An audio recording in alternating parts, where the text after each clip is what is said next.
To further explore this lingering challenge of out-of-school children with a view to proffering solutions, we're joined on the news at 10 by Professor Dujay Kadiri, Professor of Education Planning and Administration at the University of Maiduguri. He joins us live from our Borno studio.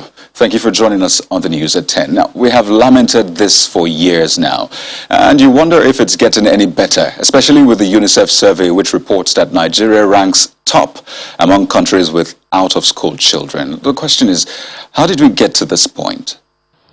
Well, that is the true situation of what is happening in Nigeria. Is a quarter of the out-of-school children globally is in Nigeria. Then 1 out of every 5 out-of-school children is in Nigeria. Most of our age, those that are supposed to be in schools are out of school. So that is true, and the number given is the actual survey given by the UNICEF. So, but actually, the Borno state government in particular and the federal government are doing a lot of alternative learning, such as homeschooling, such as e-learning, and so on and so forth, to reduce the number of out-of-school children in the society. Right. I mean, I think this speaks to the kind of premium we place on education, as it were. I mean, if we got into this point and it seems like we're going round a cycle. But barely weeks ago, there was good news. The president promised to increase the budget for education by 50%. And I imagine that this is one of the solutions to this challenge. What for you would you say are some other commitments, or more importantly, actions which should be taken to ensure that we stem this tide? Yes, the increase in budgetary allocation is only one of the many solutions to the problem of out-of-school children. Other programs, for example, the issue of school lunch program need to be intensified. There is also important things such as the parents need to be educated as to the importance of their education, of their children's education, that poverty is one factor that actually affects this issue.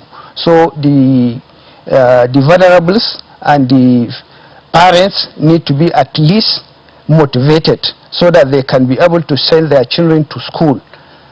Other things is the environment. We talk about the security now. The security need to be improved.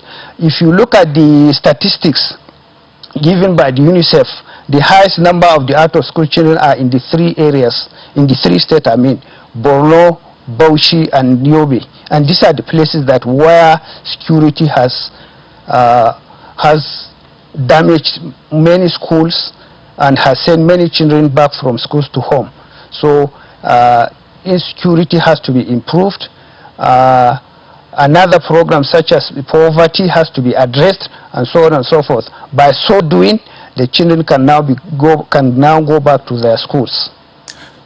We've had the Safe School initiative, and which came as a result of the kidnappings we saw in past years in schools. And I mean, you can't rule out the effect of terrorism, kidnapping, and other forms of insecurity on education. Schools, as we speak, are closed in areas where kidnapping is rife. So how can our schools be safer? We have these policies. So what's the way forward from there?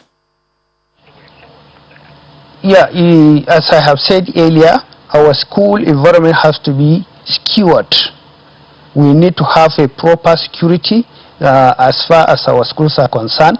Then the parents have to have that courage that if they send their children to school, they are safe. In that case, then the issue of enrollment can be increased.